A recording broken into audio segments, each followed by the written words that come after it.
If you're trying to lose belly fat, stop doing cardio. This sounds backwards, right? Well, believe it or not, it's actually true. Stop spending hours on the elliptical to get in shape. Running on the treadmill 5 or even 6 days a week gets most people nowhere. You want to know why running on the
Hello, everybody. What's going on? This is Green. I hope you guys can hear me well right now. We will be getting class. Getting a couple minutes here. I've never heard of Gary. Well, he is absolutely they're all fun. Actually, part of the article, he's been every part of also in part 3 that's coming out as well. We really want to be able to show you guys his content.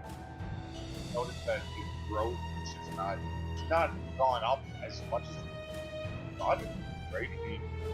He did so much, and it's about time to finally get him some spotlight. So that's what we're gonna do. We're gonna show you guys BERRYMAN81.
Hello, hello, all. What's going on? Got rain, and I even got the tarantula queen. Let me know if you guys can hear us okay right now. Before we begin the show. Give us a big old thumbs up if you can hear us. Yes.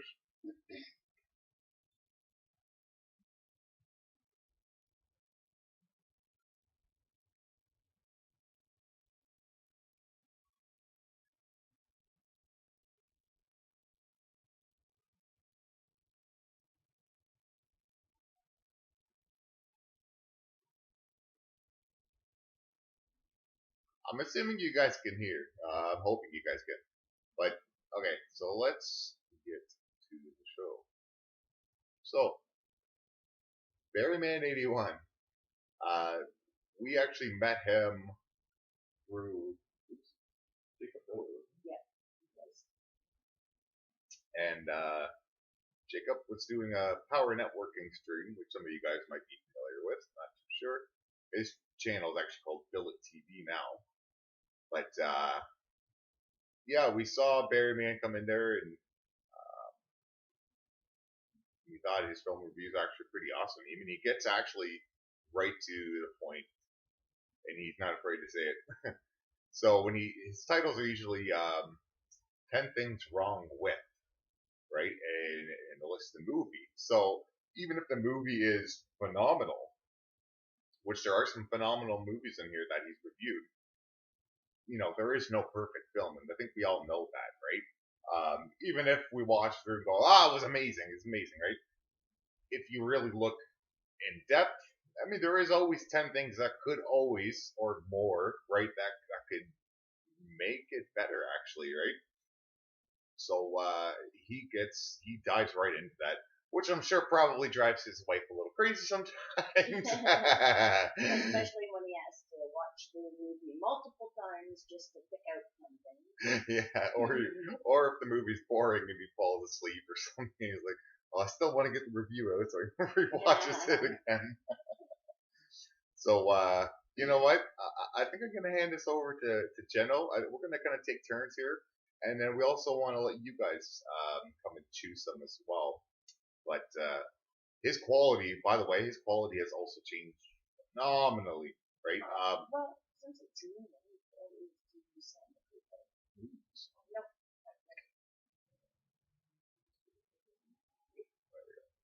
Okay, so you choosing the first one. I'll choose another one. I like Let you Sonic, guys choose so I want to see what BERRYMAN thought was wrong with it. And I mean, obviously, there's, like I said, there's always going to be things wrong with films, right? So we're going to go and point that out. I'm going to go and actually throw this mic on mute, and we're just going to sit back and enjoy some BERRYMAN81. And we'll see you in the chat. That's right. And I will be dropping his channel for you guys, so if you guys are enjoying the content that you see on there, make sure you go and subscribe to him and show him some love, right? If you don't, if you are just going, I don't think I'd actually go and check it out, and you don't need to subscribe, you know what I mean? But he really does deserve a lot more support than what he has going on. He only has 327 subscribers. Yeah, so let's get him up there. You know, every like, every share matters. So yeah, he's had his channel a lot longer than I've had mine, and like I have almost as many as him. So, you know, I don't know why he's not got the subscribers. Yeah, but yeah, let's go check out BERRYMAN81 for the night. Rock out with some movie reviews. All right, I'm gonna mute this bad boy for you guys.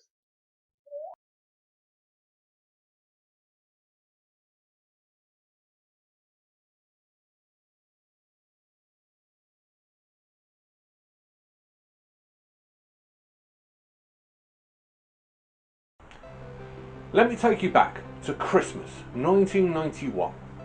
A very young 10-year-old BERRYMAN got given a Sega Master System for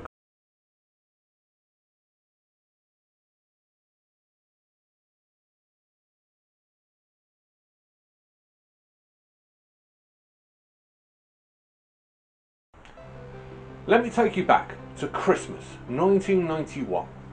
A very young 10-year-old Berryman got given a Sega Master System for Christmas. And with that Sega Master System he was given 2 games. Game number 1 was Alex Kidd in Miracle World. That is a great game, go and play it if you've not played it. It was actually a good game for its time. But he also got Sonic the Hedgehog. Yes, granted it was only the Master System version, but still it was my first foray into playing Sonic the Hedgehog. Now, Sonic since 1991 has turned into a massive franchise, and it was only a matter of time before the big screen movie adaptation came along its way. And here it is, and we're going to talk about it. I mean, it can't suck as much as Super Mario Brothers, could it? Well, luckily, no, it's not that bad. I don't think any film will ever be that bad. But we are going to talk about it though, and we are going to discuss 10 things that could have made Sonic the Hedgehog better. Right, before I get started, I just want to give the warning that because this film has only just come out, there is going to be spoilers. So if you don't want this film spoiled, don't go any further than this. Other than that, please hit the subscribe button, hit the like button, and also please share on other social networking sites as well. Get the word out about this video, and also put your opinion in the comments below. Let me know what you thought of this film. And before I get started, I just want to give a shout out to a friend of mine. His name's Scott Pinhorn. There's a link up here to his video, or to his channel even, and he owns an IT company called Vox IT, and they helped me get my system back up and running after my old system went a bit bang. So go check his channel out. He does videos basically what the hell he wants at that moment in time, what he was thinking of. But go and check him out. He's really good at editing, and they're quite good videos as well. So yes, enough promoting him. Let's get back on with my videos. And before we get started, another warning: spoilers.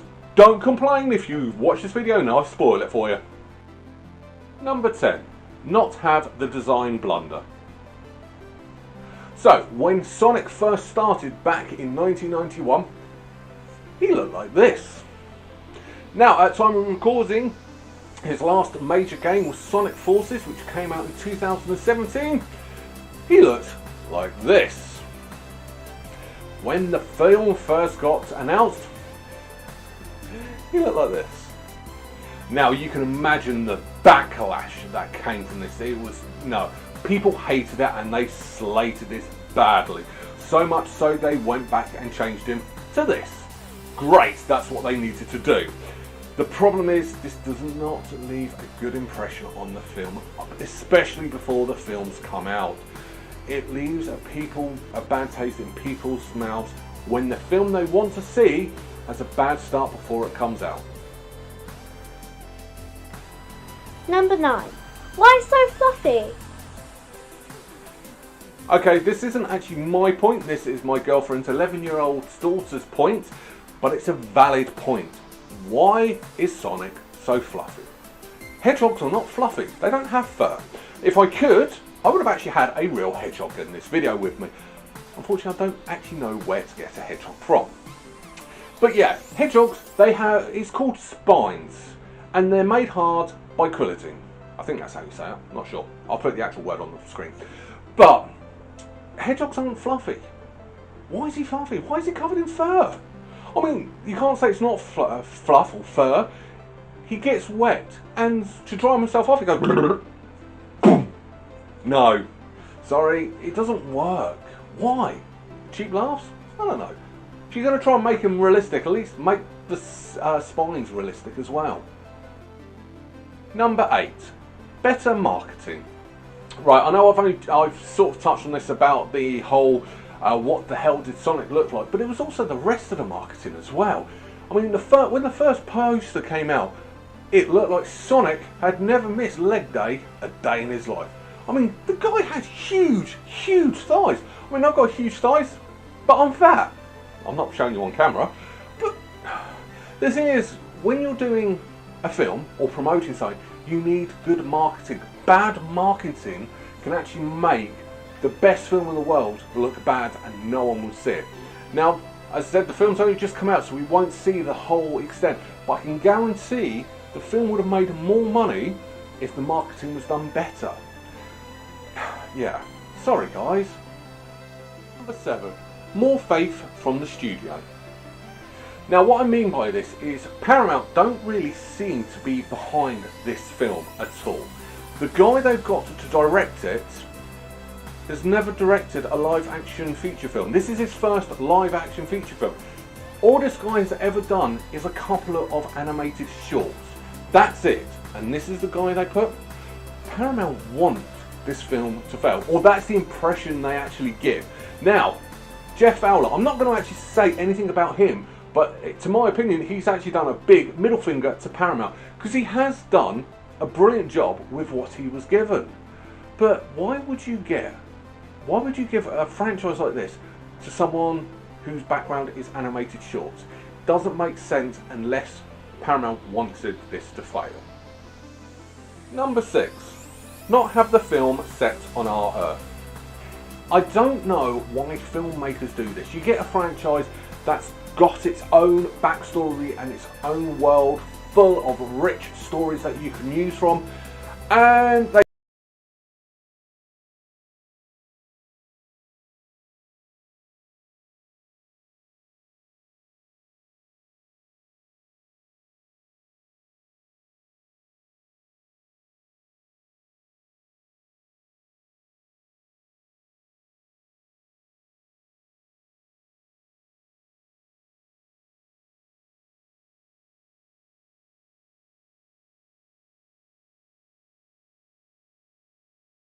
Now, Jeff Fowler, I'm not going to actually say anything about him, but to my opinion, he's actually done a big middle finger to Paramount because he has done a brilliant job with what he was given. But why would you give a franchise like this to someone whose background is animated shorts? Doesn't make sense unless Paramount wanted this to fail. Number 6, not have the film set on our Earth. I don't know why filmmakers do this. You get a franchise that's got its own backstory and its own world full of rich stories that you can use from, and they go and set it on our Earth. Why? Now, actually, I know why I'm saying why. I know the answer. It's because it's to make the audience feel more towards that story. I say rubbish. I went to go and see My Little Pony with my girlfriend's daughter. That was set on their world. And strange enough, I got it, I understood it, and I actually enjoyed the film. I won't tell her that though. But that's what we wanted. That would have worked, but it would have brought up and opened up so much more. You could have had more characters from Sonic the Hedgehog franchise. You could have had other things from that franchise and have it set. You can have like some of the worlds from the games in the film. But because they set it on our Earth, you are restricting yourself on the types of stories. Why? Why put handcuffs on yourself? You have this whole rich franchise to go from, and you just literally tighten up everything. I don't know why filmmakers do this. It's quite a common thing, and every time I do a film and a film review and they've done that to a film, I'm just going to stick it on there. It's going to be a regular theme on my videos. Number 5, Jim Carrey. Basically, I didn't know what else to put the title as. But in this film, Jim Carrey does not play Dr. Robotnik. Jim Carrey plays Jim Carrey. And it ruins the film. Strange enough, out of everything on this list, this is the number one. Actually, this should be number 1. But Jim Carrey just ruins this film. Jim Carrey is just doing himself stupid slapstick, and it doesn't work in a film like this. The slapstick and stupidity should come from Sonic. Sonic is a kid. It would work and it makes sense. Jim Carrey, no. I mean, there's a part of the film where Jim Carrey actually spends around about 2 minutes just being stupid. It ruins the film. Jim Carrey is not the best person to play Dr. Robotnik.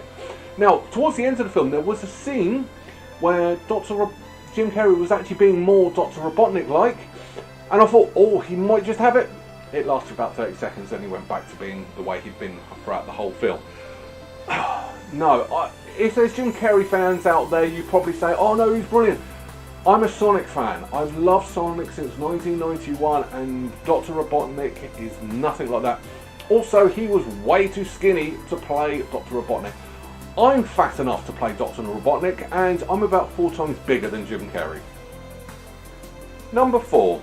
Should have been a Sonic origin, not a Robotnik origin. Now, I did say at the beginning of this video there's going to be spoilers. However, the Sonic origins, spoiler alerts, gets spoiled in the first 5 minutes. Sonic was born like it. That's it, that's the Sonic origins over and done with. This film is more about how Dr. Robotnik became the Dr. Robotnik from the games. That's it. No, we wanted to actually see how Sonic came about, but the more important thing, the stupid thing is, you've had a Sonic origin story and a Robotnik origin story back when Sonic first started. I don't know if anyone's ever read this, it was in one of the annuals. And literally, Sonic was a brown hedgehog who was very fast. And he met a Dr. Kintobar who actually helped Sonic break the sound barrier, which is why Sonic turned blue. However, it caused an accident, and that accident created Dr. Robotnik. Bang! There's your first act on a film. Covers both origin stories. You could have moved on from there. Act 2, Sonic just being Sonic and having fun, while Dr. Robotnik's building his empire. Act 3 of the film, Sonic realises he has to stop his creation and go and stop Dr. Robotnik. That's a film, right there. Granted, you know you have to go into a lot more in depth with that, but that's how the origin stories work, but they didn't do that. Sonic, oh, he was born. So let's just work on Dr. Robotnik. Number 3, where are the Chaos Emeralds? So in near enough every single Sonic game, the objective of the game is collect the Chaos Emeralds, stop Dr. Robotnik. This film was missing Chaos Emeralds. Hell, not even in passing, I didn't even see an Easter egg of Chaos Emeralds. A major stay. Since the very first Sonic the Hedgehog game was Chaos Emeralds, this film didn't have them in there. Why not? Come on! There's lots of people who are fanboys who know about this stuff, and you're missing a very crucial thing, the Chaos Emeralds.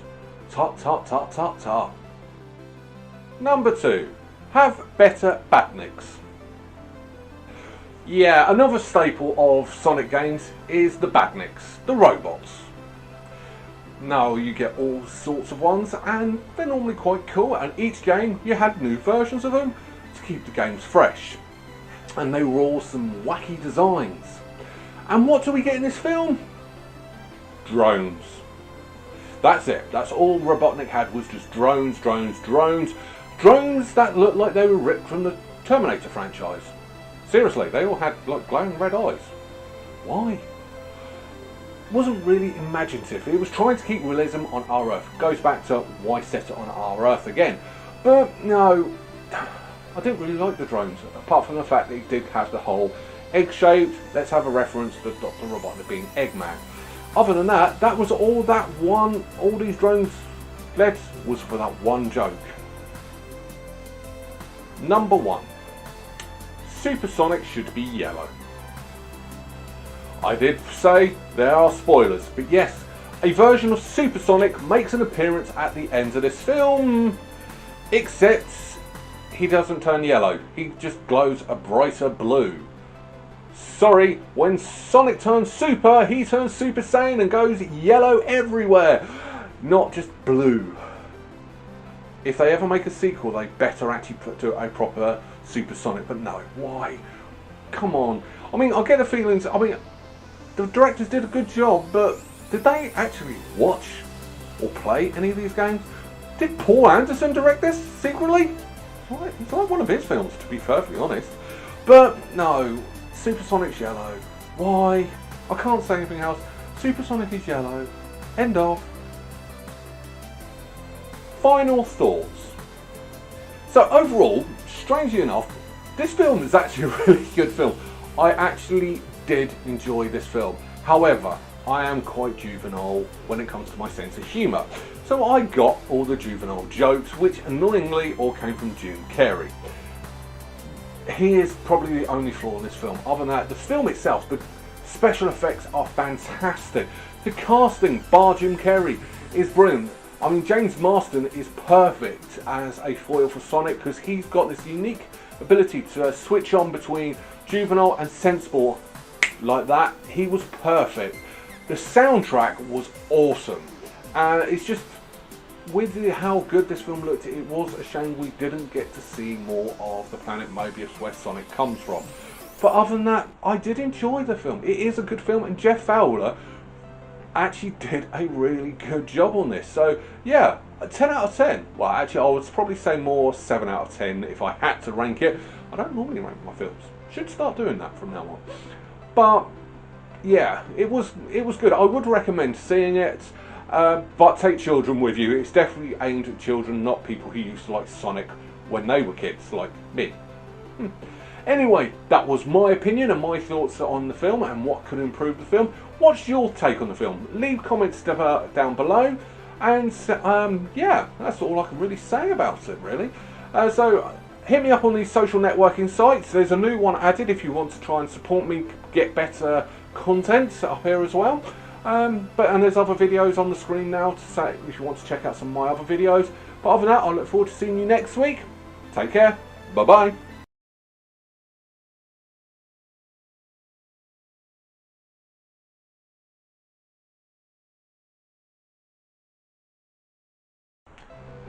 Let me take you back to Christmas 1991. A very young 10-year-old.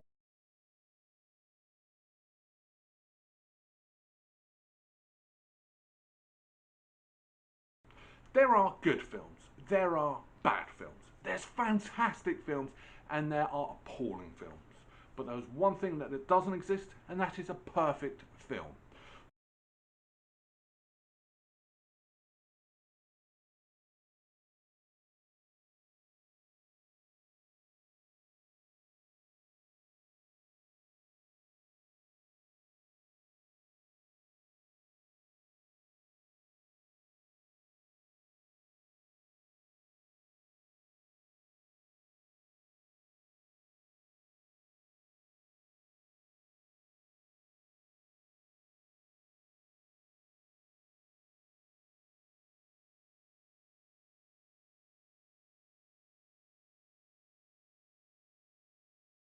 I loved this film as a kid, so going back to it as an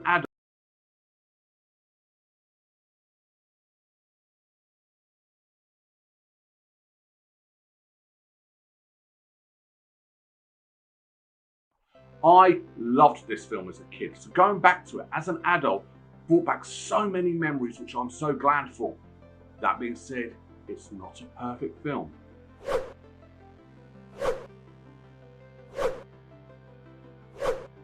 Bill and Ted's Excellent Adventure is a 1989 American science fiction comedy film directed by Stephen Herrick and written by Chris Matheson and Ed Solomon. The film stars Keanu Reeves, Alex Winter and George Carlin, and the plot follows slacker friends Bill and Ted who travel through time to assemble historical figures for the high school presentation. When the film was released, it received generally positive reviews and was a success at the box office, grossing $40 million against a $6 million budget. But that being said, the film is not perfect and there are things wrong with it. So that's what we're going to talk about today. 10 things that could make Bill and Ted's Excellent Adventure better. Number 10. Ripping off Doctor Who. Now, as regular viewers of my show are aware, I am a huge fan of, you guessed it, Doctor Who. So of course I am always going to make comparisons from this film to Doctor Who, especially as when this film came out, Doctor Who was still running. Now people were going to say, well, it's a phone box in a time machine. So what? That's not the only thing though. If you think about it, at the beginning of the film, they actually physically changed a block into a phone machine. Just like the TARDIS does in Doctor Who, it's supposed to have a communion circuit. Doesn't work, but still. And obviously the main thing of a TARDIS inside is the central column. Just like in the phone booth in this film, it has a central column on top of the phone box. There's so many different things, especially taking liberties with historical events. Like Doctor Who does, they do it in this film as well. There are so many things from Doctor Who that are in this film. Yeah, you can see where this list is going today, can't you? Number 9, Mum Name. So Bill's dad has a girlfriend or wife who's only a couple of years older than Bill and Ted, which is quite cool, especially if you're a middle-aged man having a hot young girlfriend. Yeah, anyway, but that's not the issue. The fact that she makes this kid who's only a couple of years younger than her call her mum. That bit, no, it's not right at all. Okay, yes, I have a hot girlfriend. She's the same age as me. I have a hot girlfriend. She has a daughter, but I don't make her call me dad. She calls me Scott.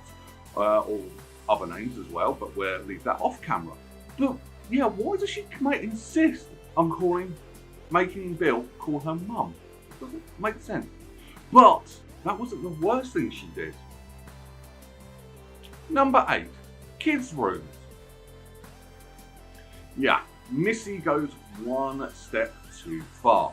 So Missy and Bill's dad, they get it on. They get the, whatever you want to call it, the Jigglypuff, whatever, in Bill's bedroom. Say what? I'll tell you something, if my mum had humped in my bedroom when I was living there, I would have gone mental. Your kids' rooms are off limits. No, you do not do that at all. I'm making this sound like more of a porno than a good film. Number 7, doomed to fail. Well, we've picked on Bill's parents, now let's look at Ted's dad. He keeps saying if you fail your history exam, you're going to a military school in Alaska. Okay, that I actually get, it's strict punishment, fine. But that's not the problem. The fact is, Ted's dad is acting like he's failed before he's done the exam. He has actually said, he quotes, "You failed your exam." No, he hasn't. How can he fail it when he hasn't taken it? You're making him fail. Bad parenting. Bad, bad, bad, bad, bad. I mean, at least give the kid a chance. I mean, look, he actually did it. He passed the exam. Oops, spoilers. But still, Ted's dad was like saying, you're going to fail, you're going to fail, you're going to fail. No wonder this kid's a slacker. Number 6, burn marks. So yeah, Bill and Ted have these awesome time machines based on phone boxes, which a lot of kids nowadays won't know what phone boxes are. Now, one of the first times you actually get to see it is actually when the future Bill and Ted come and talk to present day Bill and Ted. This film's confusing as it is. And when they leave a burn mark on the concrete outside the Circle K. Yet, the rest of the film, every time the phone box leaves, there's no burn marks. Even on grass, there's no burn marks. It only happens once in the entire film. Yeah, why? Could you not afford it? Well, yeah, it was a cheap film, but still. Number 5, trading places. I'm not talking about the awesome Dan Aykroyd and Eddie Murphy film. I'm actually talking about the characters all trading places in the phone box. Now, this is down to bad editing. It's probably the biggest bad editing in the whole film, and it's probably because it was a cheap film. But every time they get in the phone box, they go in the phone box in one order. And then when the camera goes to it, they're all everywhere else. And then when the camera goes back in the same scene, they're in different places. Literally every single time you look at that phone box, they're in different positions. Especially as it's Bill at the back of the phone booth, actually dialing the number, then he's at the front. Yeah, it's very, very inconsistent there. Number 4, Iron Maiden. Now, I'm bringing this one up from when I was a kid. Now I'm an adult, I sort of get this. But as a kid, enjoying this film, the king goes to Bill and Ted and says, put them in the Iron Maiden. And they go, excellent! Okay, why are they so happy? Well, they're thinking about the band Iron Maiden, which is cool. Except the king wasn't. He was talking about a real Iron Maiden. Now, this begs the question, what is an Iron Maiden? Now, at this time, I actually thought, and I humiliated myself at school, because the next thing he says, execute them, and they're about to have their heads chopped off. And I actually thought that was what Iron Maiden was. So at school, in senior school, what's an Iron Maiden? I gave the answer and I got laughed at. Cheers, Bill and Ted. Now, this is an Iron Maiden. They didn't even show that in this film, they just wanted a cheap gag at the band, which is a cool band, which is fair enough, but still, at least show a real Iron Maiden. Number 3, bowling. Bowling is such an enjoyable pastime. I enjoy it. I like going out bowling with my family, but every time we go there, you go to the booth, you pay your money, you play your game. That's how it works. Well, that's how it works in the UK. So that's why I'm picking this up, because they go, they play, and then the owner says you haven't paid. Do you not pay beforehand in America? Because in the UK, we pay first. So no issues. You don't play, then pay. You pay, then play. That's how it works. No wonder Americans messed up a bit. But still, that doesn't make sense for a UK side of things. Number 2, high school smoking. Well, starting in the 80s and getting bigger and bigger in the 90s, and now it's just completely wrong today, smoking is bad for your health. That's what you're told. Ever since I was a kid, smoking is bad for your health. So why does everybody in San Dimas High School have a lighter? You are just promoting, bear in mind, this is going to be watched by teenagers and kids, and everyone has a lighter. They're putting it up at the end of the show. That means they're all smoking. You've just actively promoted smoking at the end of the 80s. Whoops! Number 1, Led Zeppelin. Before anyone shoots me, I'm not actually going to say Led Zeppelin is a bad band. I come from a family of music lovers. They would actually castrate me, hung me, draw me, and quarter me. So no, Led Zeppelin, great. That wasn't the issue. The issue with this is, at the end of the film, in their big presentation, Bill turns around and says, this guy comes from a place that looks like Led Zeppelin's Houses of the Holy, which is this album cover. Wrong. Wrong album. Bad film. Wrong album. The album you're actually looking for is Led Zeppelin 4, which looks like this. That's what you meant. Whoops, that was a big boo-boo there. Should not have done that, especially as these are supposed to be huge heavy rocker fans. You would have known that, but no, you messed that one up. Final thoughts. What can I say about this film? I mean, if you've watched to this part of the video, you've known I have just nitpicked.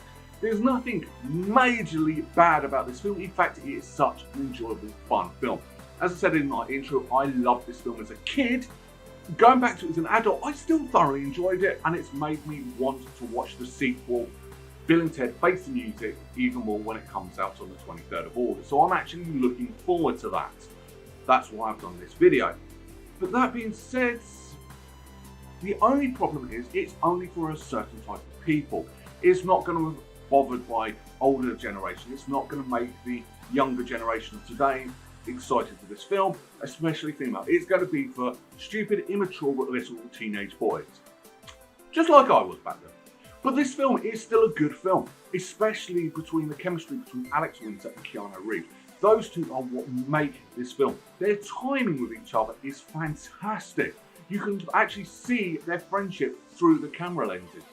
It's just brilliant. They are what make this film, and yeah, especially as they were discovered doing this sort of thing outside McDonald's.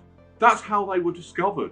They were actually being Bill and Ted outside, so you actually know that they're not actually acting, they're being themselves around each other, which is why their relationship worked, and that's what makes this film great. But the fact is, there's no overall bad guy. It's like, it's a school report. There's no world endings we have to save. It's just brilliant. And I like it because of that. It's very toned down. It's one of these films you can just sit down, sit back, enjoy. And sometimes you need that. As I said, the only issue is it's not a film for the entire family. Now, I'm lucky. My girlfriend enjoys this film, but my girlfriend's daughter, no, she didn't really like it. She just thought it was silly, especially with everyone going, excellent! So what am I going to rank this film? Only purely because it's not a full family film, but ultimately I love this film. I'm actually going to give it 9 out of 10 berries. I can't give it a 10. If it was for the entire family, I probably would have given it a 10th, but then it would probably ruin the entire film and would have gone down. See, it's very confusing doing these ratings. I wish I'd known that before I started the series, but hey ho. So that was what I think of this film. What do you think? Write your comments below, and I love reading your comments, so please put your review in the comments below. But so what am I going to do next week? Well, this week we had an excellent adventure, but next week we're going to have a bogus journey. That's an easy hint, you should get that one. But if you want to keep in touch with me, I'm on social networking at BERRYMAN81 on both Twitter and Facebook, so just go search me up if you want to get in touch with me. And please don't forget to hit that subscribe button, that like button, and also please share with your friends and get the word out there. And after that, I'll see you next week, but I'm going to leave you with this sincere message. Be excellent to each other. And party on, dudes!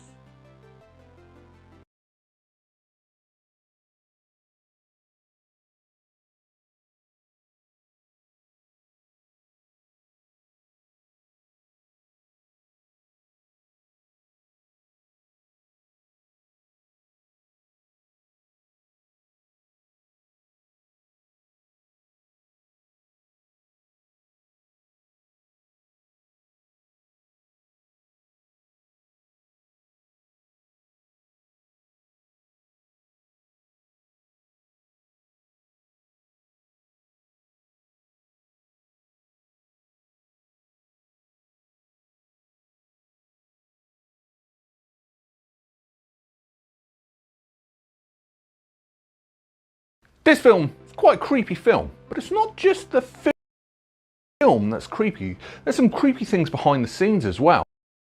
For example, Pennywise the Clown, who comes back to life every 27 years. Now this film came out 27 years after the 1990 miniseries. That's not all. All the child actors are actually 27 years younger than the actors that played the characters before them. And that's not all. If you add up all the numbers in the release date of this film, you get 27. And if that wasn't enough, if you add up all the numbers from the sequel's release date, you get 27. There's a lot of coincidence. But what's wrong with this film?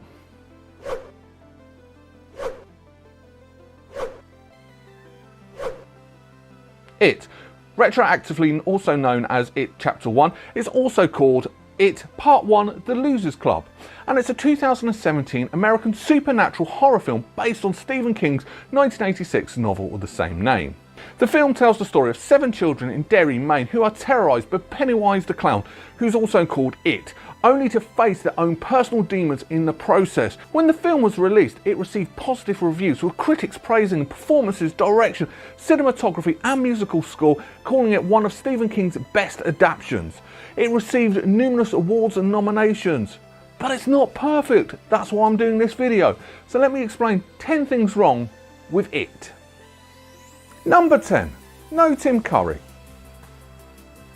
Well, of course Tim Curry's not going to be in this film. Like I said, it's 27 years after he did his awesome performance in the original miniseries. But his performance was perfect. It's like Heath Ledger's Joker. No one is ever going to be able to topple that performance, and nobody's ever going to be able to topple Tim Curry's version. In fact, Bill Skarsgård actually also admitted himself he cannot do better than what Tim Curry did.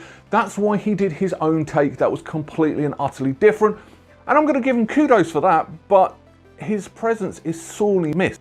Number 9, Pennywise looks too scary. One of the things that made the original 1990 miniseries so great was the fact that Pennywise didn't look scary. It was all mind games. So he looked like a proper clown, so you could believe that he wasn't actually a bad guy. Unfortunately, this version of it, he looks scary from the off. And I don't know why. Clowns look scary anyway. Why deliberately make this clown scary? You didn't need to. You're supposed to make the clown look nice and friendly so children go to him. You don't make him scary to start off with. Number 8, actually scaring the child actors. One of the things that they did, like they do in most films when children actors are about, is they try and make the actors feel and do it for real rather than pretend. So one of the ways they did this was keep Bill Skarsgård away from the children. So they didn't know what he was like, they didn't rehearse with him, so the first time they actually got to see him is when they're shooting. Now the children were pre-warned, but it didn't actually do that much good. So when Bill Skarsgård actually came on set and did his thing, these children actually pooped themselves. They were crying. After they filmed the scenes, they were all fine and actually happy, which Bill Skarsgård loved, saying they were ultra professionals. But the fact that they deliberately scared the children, Yeah, I mean, it worked in their performances. But bizarrely enough, the only child actor that wasn't scared of Bill Skarsgård as it was the youngest actor, the kid that played Georgie. He wasn't scared at all. He was the only one. But everyone else, yeah, they were crying their eyes out on set because of his performance. Number 7, prank marketing gone wrong. So films always do something special to market their films, and this film's no exception. In a town called Linz in Pennsylvania, America, what the filmmakers actually did is they went in overnight and they stuck in red balloons everywhere to try and promote this film coming out. On paper, that sounds brilliant. Unfortunately, it backfired because the town just got absolutely pooped scared. So much so, a lot of the residents wouldn't leave their house. The police had to go around taking down all these balloons, and the police had more phone calls about these red balloons everywhere than anything else. Number 6, another prank gone wrong. This one only happened in Germany, and bizarrely enough, I actually love this one. It didn't go down well, but I thought it was brilliant. Now, in Russia, yeah, I know I'm talking about something in Germany, but hear me out. In Russia, there was a lot of controversy between Ronald McDonald and Pennywise the Clown. They didn't like it, they were too similar. So what Burger King did in Germany was, at the end of the film, they put their logo with the tagline, "Never trust a clown." Whoever came up with that idea was fantastic. He needs a raise, it was brilliant. Unfortunately, it did fail, with a lot of people not understanding it and just thought that they were watching a 2-hour Burger King advert, which was quite a good idea, but yeah, that marketing one didn't work down too well. Number 5, upside down book. So let's crack on with some things wrong with the actual film now, shall we? Starting off, Stanley is in a church reading a Hebrew book, trying to please his parents, which no kid in this film seems to do, but that's a different story. However, he is reading the Hebrew book upside down.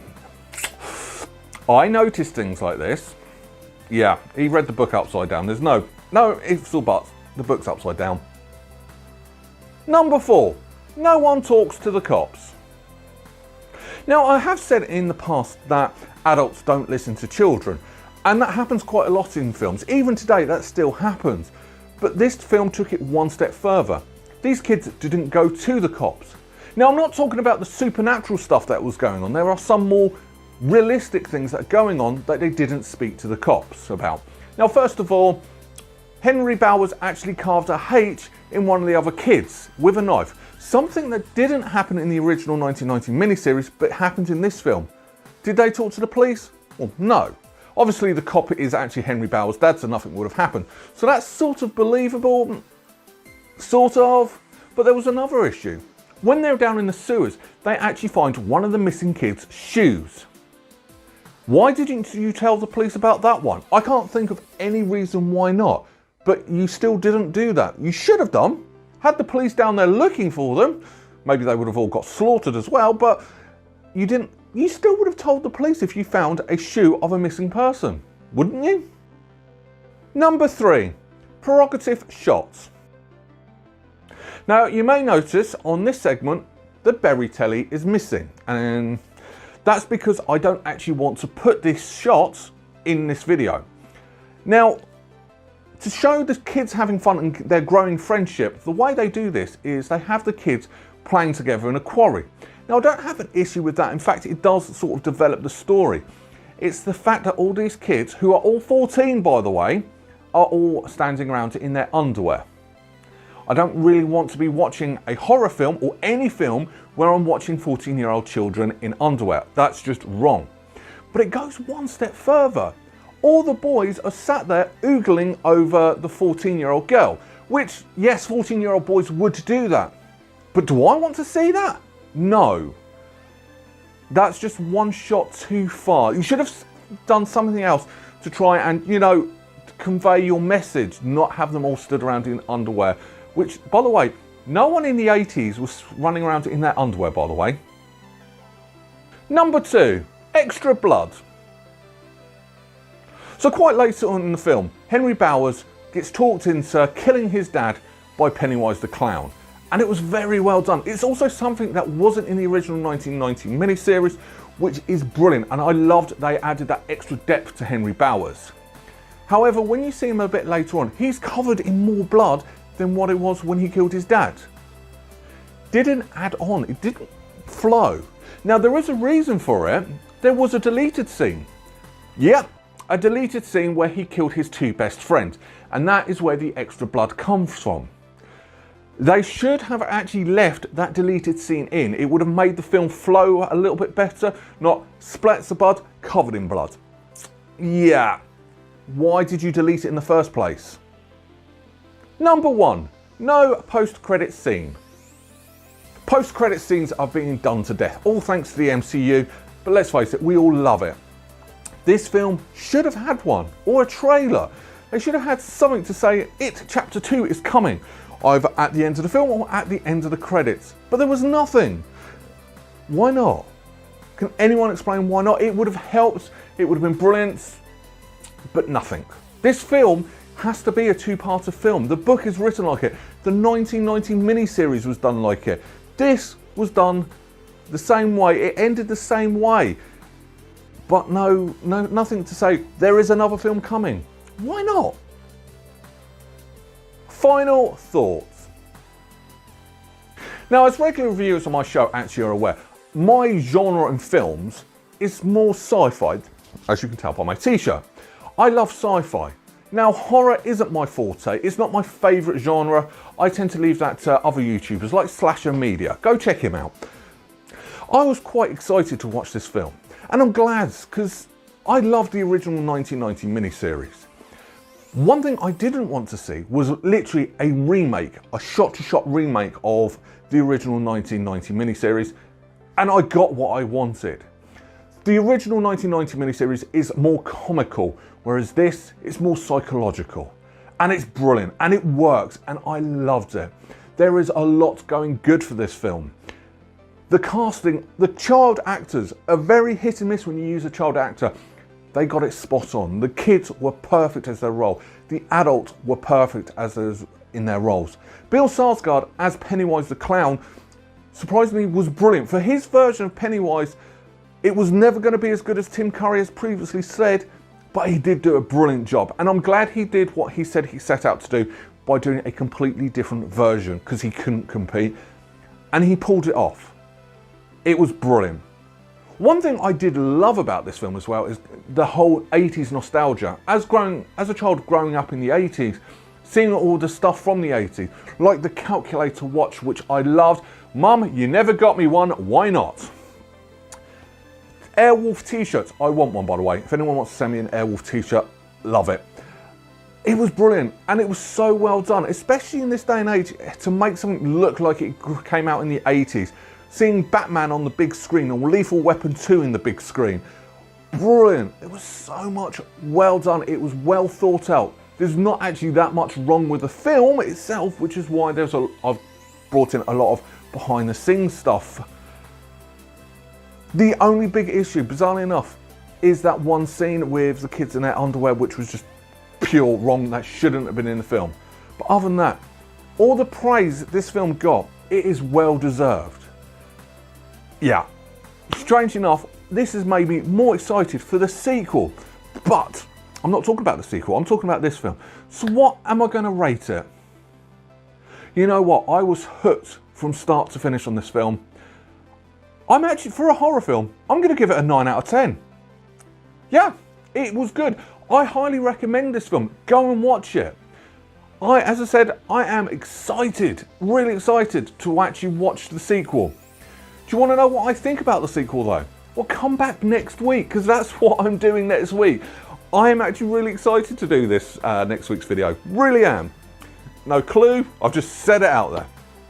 But that's what I think of this film. What do you think? Let me know in the comments below. I look forward to reading them all. If you want to get in touch with me, just search for @BERRYMAN81. Just type it into Google. I tend to come up everywhere now. Other than that, I look forward to seeing you next Sunday. Take care. Have a good time. Bye-bye.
The Passion of the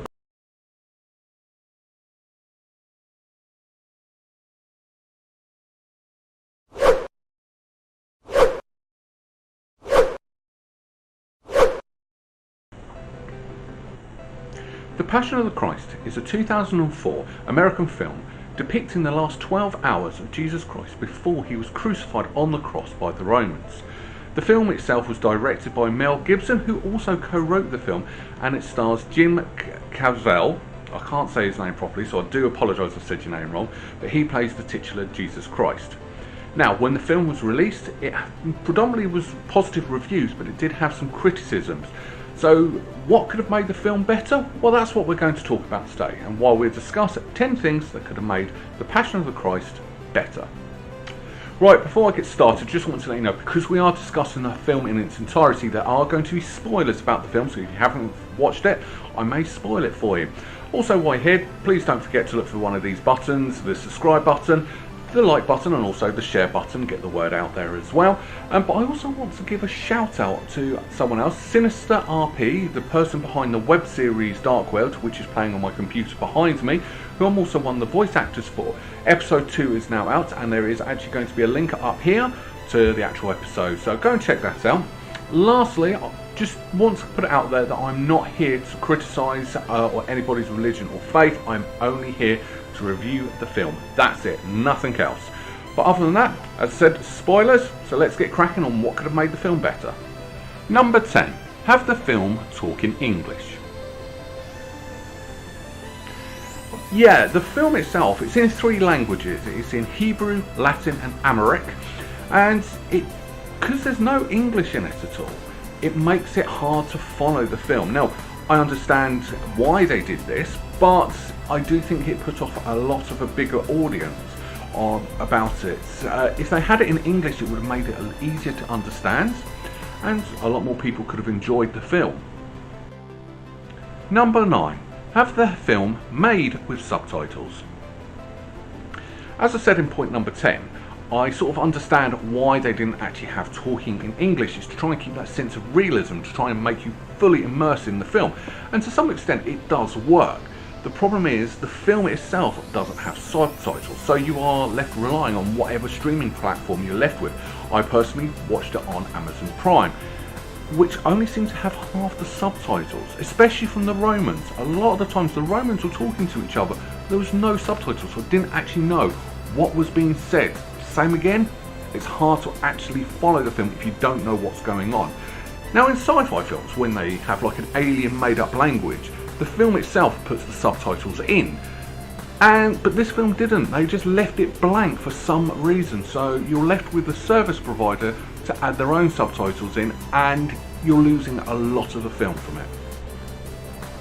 Number 8. Not have the night scenes so dark.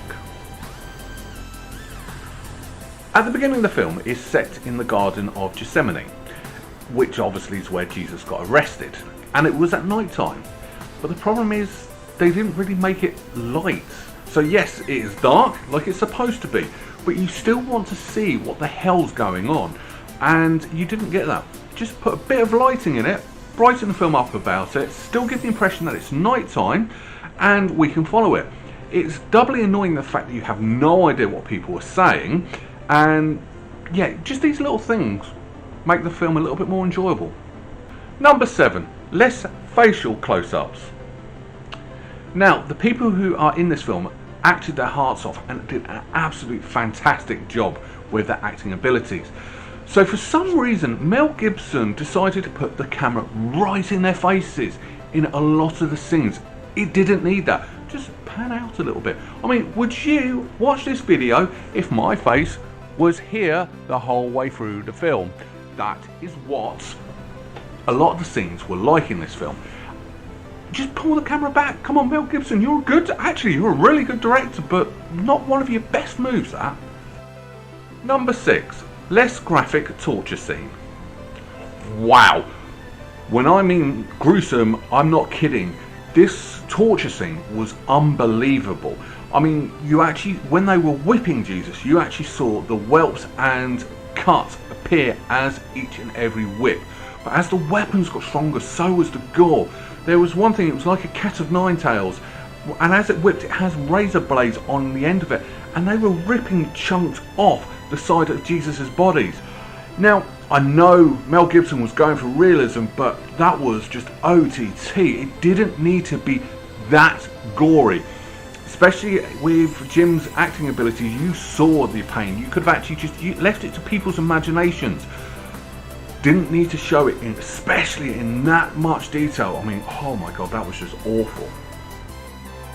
Number 5, less violence towards Jesus. So yeah, it wasn't just the violence in the torture scene. I mean, the whole film is literally violence towards Jesus in this film. Lull in the story, let's give him a kick. Lull in the story, let's whip Jesus. That's literally primarily what this film is. It's 2 hours of Jesus being punched, kicked and whipped. Didn't need to be that much of it, especially as Jesus is a religious icon. The film, I get the impression it was just to pad the story out, just to make it that little bit longer, just to increase the runtime. But it didn't need to be. It didn't need to be that much violence. I mean, there was one scene where they threw Jesus off a bridge and left him hanging by chains.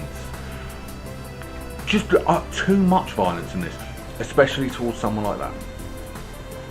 Number 4, less drawn out scenes.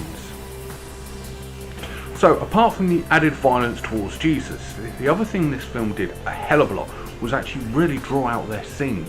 There were some scenes where it was just lingering for no reason, longer than necessary. There were some scenes that were just slowed down. There was no actual need for it. It doesn't add to the emotion or the tension of the story. It's just there to pad the story out that little bit longer. There are other ways you can pad the story out in a lot better ways. And here's a couple of examples.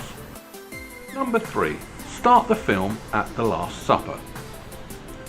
So, as previously said, the film starts off in the Garden of Gethsemane. Why not start the film during the Last Supper?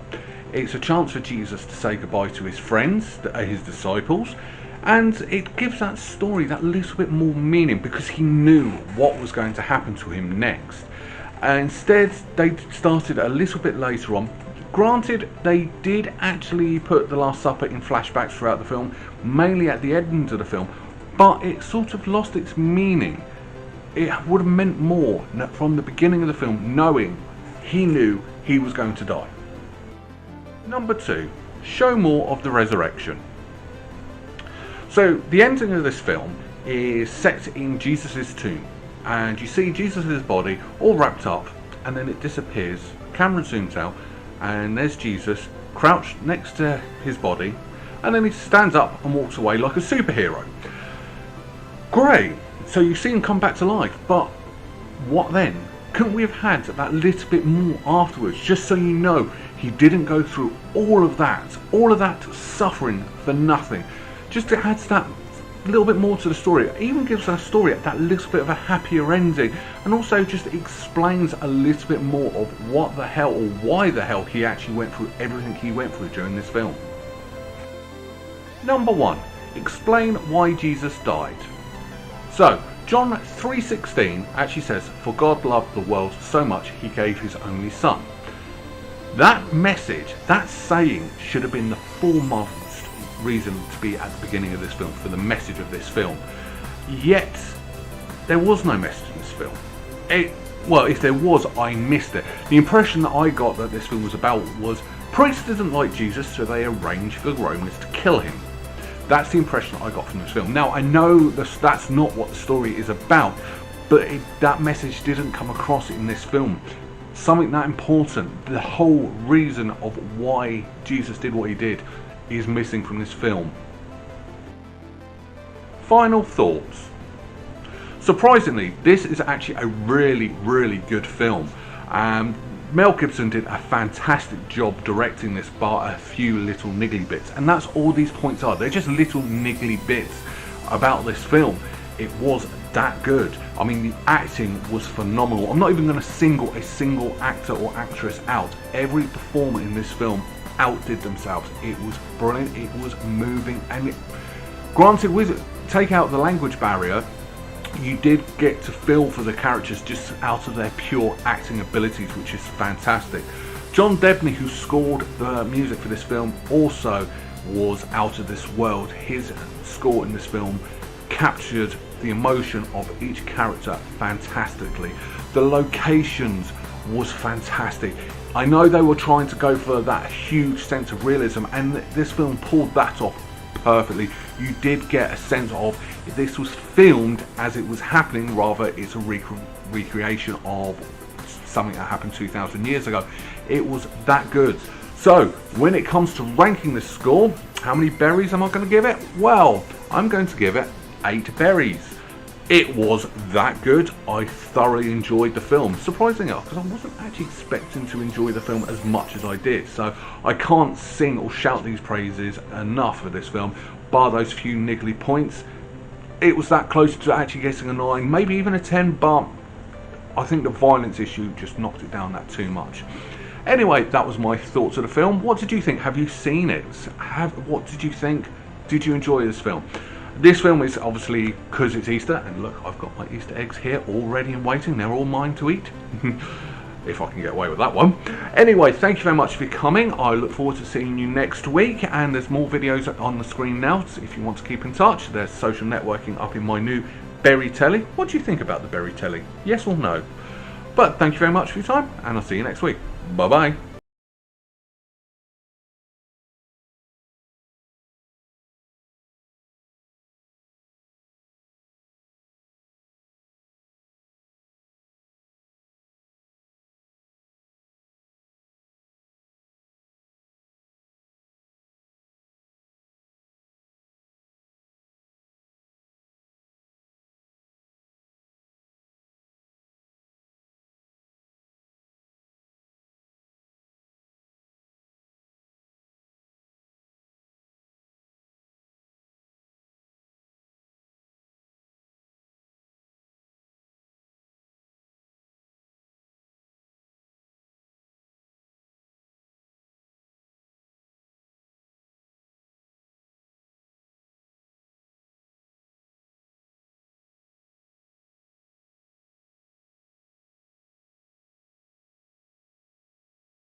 Super Mario Bros. Is the game that saved the video game industry.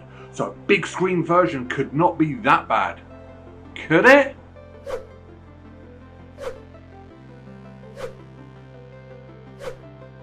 Super Mario Bros. Is a 1993 American adventure comedy film loosely based on the Mario video game series by Nintendo. The film was directed by the then husband and wife team of Ricky Morton and Annabelle Jankel. It was written by Parker Bennett, Terry Runs and Ed Solomon. It was distributed by Walt Disney Studios through their Hollywood Pictures. The story follows the Mario brothers, played by Bob Hoskin and John Ligowelski, I apologise I can't say your name properly, in their quest to rescue Princess Daisy, played by Samantha Mathis, from a dystopic parallel universe ruled by the ruthless President Cooper, played by Dennis Hopper. The film was released on May 28, 1993, and the film was a critical and financial failure, grossing an estimated $35 million worldwide against a budget of $42 to $48 million. Reviewers praised the film for its innovative special effects, creative artistic direction, and the performance of its actors, but criticised the confusing narrative, lack of similarity to the games, and inconsistent tone. So today we're going to analyse this film, and we're going to talk about 10 things that can make Super Mario Bros. Better. Number 10. Film vision. Now, Morton and Jankel, in their vision for this film, they wanted to do a very dark and gritty version that was made popular in 1989 by Batman, followed up in 1990 by Teenage Mutant Ninja Turtles. The thing is, with those properties, when you read the comic book, they are dark and gritty, whereas Mario, I mean, look in the Berry Telly. This is the first level on Mario Bros. Does that look dark and gritty to you? Because it doesn't to me. I've never, ever got the impression of dark and gritty from Mario. Now luckily we had studio interference, and for once this studio interference was a good thing. Disney came in and tried to get them to tone the film down. That's where the problem went. They shouldn't have just toned the film down, they should have just wiped everything out and gone back to the drawing board with this film, because Mario Brothers should not be dark and gritty, and you do get this inconsistent tone throughout this film. Number 9. Boss. As I said in the intro, this film was directed by a husband and wife team, and in the words of the actor Dennis Hopper, they were control freaks. They wanted their fingers in every little pie. So much so, the lead actors Bob Hoskins and John decided to get drunk to get their way through the day. I'm surprised their performance didn't suffer, because their performances were fantastic. But it just wasn't in front of the camera, it was behind the camera. If you go and watch reviews and documentaries about this film, and when they talk to people who actually made the film, oh my god, they hated these directors. Now, these directors haven't actually done much work since this film came out. One film since then. This film came out in 1993. It's been so long, but no, nothing. Number 8. Our Earth. Now, I said it in my Sonic the Hedgehog review, and there's a link up here if you want to go and check that video out. Now, I said it before, why do studios make films on our Earth? Mario Brothers is not set on our Earth. It never has been. It's set in the Mushroom Kingdom. I don't know what planet the second one was, and the third one was a stage play. Yet, they put this on our Earth. Now, I do know why studios do this. They do it to try and make the audience more understanding, make it more relatable. The thing is, I went to the cinema to see this film. Yes, that shows how old I am. But the thing is, I came out confused. Why? Why was it set in New York? Why wasn't it set in the Mushroom Kingdom? I mean, that wasn't all they did wrong with the Mushroom Kingdom. Number 7. Mushroom Kingdom. So yes, when we came to the Mushroom Kingdom, were we getting this beautiful countryside? Were we getting castles everywhere? Were we getting this big immersive world? No, we got this falling down dystopian city, a bit futuristic. I mean, tell me, from up until 1993, what Mario game had cars in? None of them. I mean, I know some of them recently have, and especially with Mario Kart, but the actual physical games, none of them ever had cars. That looked like dodgems more than anything else. But that Mushroom Kingdom is not what I wanted as a Mushroom Kingdom, especially just in the parallel Earth or anything like that. Film should have been just set start to finish on another planet in the Mushroom Kingdom. End of. Number 6. Meteor. So according to this film, the meteor that killed the dinosaurs in real life, although in this film that split the universes, landed in Brooklyn, or just outside Brooklyn. It was in the New York area. No, it didn't. It was 16,000 miles away. It was in Mexico. And before anyone says, oh, we didn't know that until after the film came out, no! That knowledge came out in 1990. 3 years before this film was released, 2 years before this film was made. You would have known that. A little bit of research. If you're going to do that, set the film in Mexico or anything. Look, I mean, I've got a map showing you how far away from New York City the meteor was. It was a lot of a distance. Come on, what? No wonder that people just rip this film apart. Well, yeah, that's what I'm doing. Number 5. Accents. So when you think of Mario, and when you actually think of Mario talking, you always think of, it's me, Mario! That actually wasn't that bad. But Bob Hoskins, he had the look. He looked perfect, and I'm not going to take that away. But he had a strong Brooklyn accent. Wasn't the Mario accent. Mario has a strong Italian accent. Well, he is Italian after all, but not in this film. Number 4. Product placements. So films use product placements as a way of just getting that little bit of extra money in. And that's fine, that's how business works. So you have to appreciate putting product placements in. When it works though. Now if it was on the normal Earth, fine, no problem. Stick as much product placement in as you want. But in the Dinosaur Kingdom, no. The cop cars had Motorola. The Babom had Reeboks. Really? Can't you just take the mick and call it something else? Something similar, but no, you actually called them Reeboks. That means Reebok paid you to put their brand on a bomb. Don't think that's not what they were thinking of. Number 3, Cooper. So in this film, Cooper, President Cooper, not King Cooper, there was a difference in this film, but Cooper was played by Dennis Hopper, who did a fantastic job. And I will say, I loved that hairstyle that Dennis Hopper had. But the problem is, Cooper wasn't human. Cooper looked like a overgrown mutant turtle. Maybe that's why they didn't do it that way. But still, why not? You can't say we didn't have the technology because you had the Goombas in this film. But Cooper, as much as awesome Dennis Hopper did, Cooper did not look like Cooper. He just acted and he did sound. I hate those plumber line, was fantastic, but I can't get over the look. I wanted Bowser not to look like this, but to look like this. That's what Bowser's supposed to look like. Number 2, Goombas. So in the game, Goombas are very slow, very thick, and they just move side to side. And you kill them or knock them out by jumping on their heads. Great fun to play the game with. So how does this film portray that? Well, they're big, they're taller than me, and I'm 6'3". They're taller than me, they're big, they're hulky, muscly, they're still stupid, and not once did Mario jump on their heads. And he had an opportunity to, but he decided to kick them in the chest and knock them flying. These Goombas, no, you ruined the Goombas. Although, I will say, they did look a little bit cute, but still, no. Number 1, Princess is in another castle. One of the most iconic things from the original Mario game is the line, Thank you, Mario, but our princess is in another castle. which everybody knows, everybody loves it. But the one thing this film was missing, especially with a kidnapped princess, is that line wasn't in it once. Now, I would say don't put it in 8 times like it is in the original game, but at least once, I mean, everybody would have got it. But no, they didn't even put it in once. Such an iconic waste. Final thoughts. So let's just get it out there. As a Mario film, this film sucks. There's no way around it. As a Mario film, this film sucks.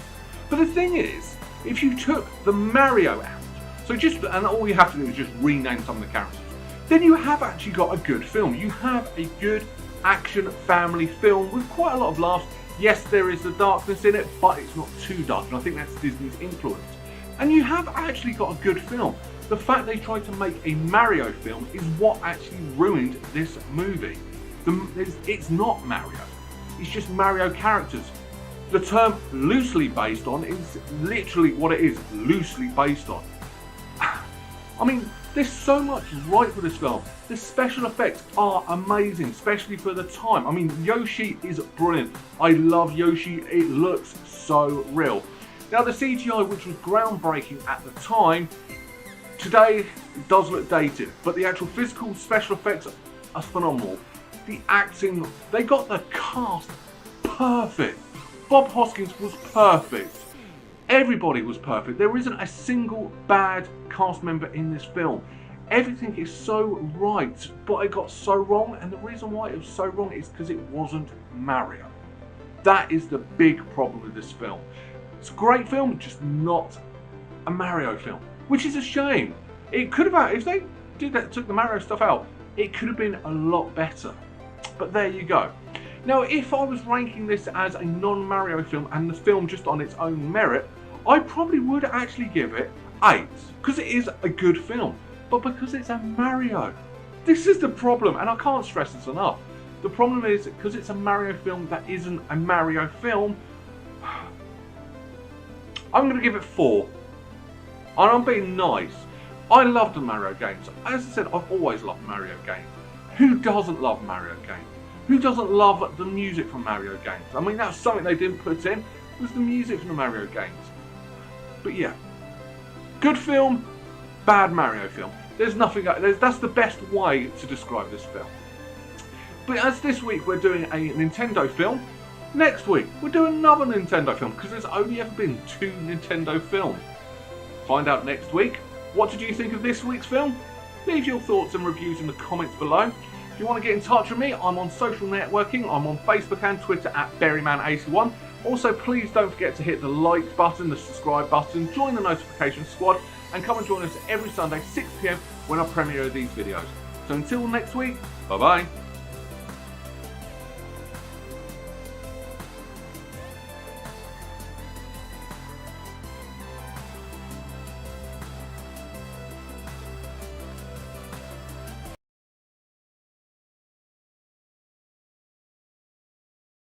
Well, we hope that you guys enjoyed the show. Make sure you guys go and check out BERRYMAN81. I will drop the link here again for you guys. 1 second. All right. Thanks for coming on in again, and we will see you guys soon. And make sure to keep it